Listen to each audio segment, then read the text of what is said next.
हाय मंडळी, मस्त अशी पिवळी खिचडी, पचनाला हलकीनी सात्विक जेवण खिचडीचे. चवीला ही छान अशी मऊसर किंवा जराशी मोकळी हवी असेल तशी त्यावर तुपाची धार, उडदाचे पापडनी भरली मिरची. काय सांगता, मग तोंडाला चव मस्त येते. चला तर मग कशी करायची पिवळी खिचडी ते पाहूया. साहित्य पाहूया. 2 वाटी तांदूळ तर 1 वाटी मूग डाळ, 2 मिरची, कढीपत्ता, हळद, गरम मसाला, हिंग, जिरे, मोहरी, कोथिंबीरीचे वाटण, चिरलेली कोथिंबीर. प्रथम कुकरमध्ये तूप गरम करून त्यात जिरे मोहरीची फोडणी करायची. राई तडतडली की मग बाकीचे साहित्य घालायचे.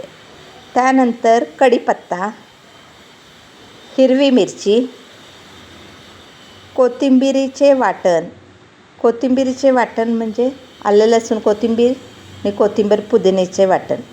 त्यानंतर हळद, गरम मसाला टाकून परतवून घ्यायचे.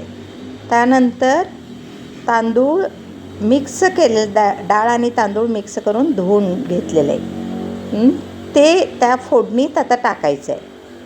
तांदूळ टाकून 2 मिनिट परतवून घ्यायचं आहे. चांगले तांदूळ परतवल्यानंतर तांदळाच्या 2 पट पाणी, गरम पाणी करून घ्यायचं आहे आणि गरम पाणी आणि मीठ त्यावर ओतायचं आहे. मीठ घालून घ्यायचं आहे. मीठ स्किप झालं होतं, मीठ सांगते आता मी.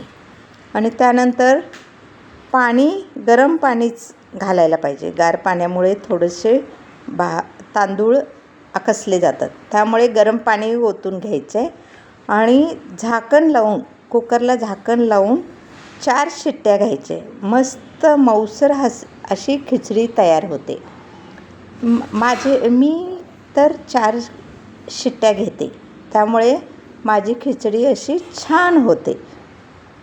तुम्ही 1 किंवा 2 घ्या, कशी तुम्हाला तुमच्या कुकरवर कसे होईल तर त्याप्रमाणे घ्या. मस्त मऊसर खिचडी तयार. त्याबरोबर तुम्ही लोणचंही घेतलं तरी छान लागेल. मग तुम्हीही करून बघा, कशी लागते ते जरूर कळवा. धन्यवाद मंडळी.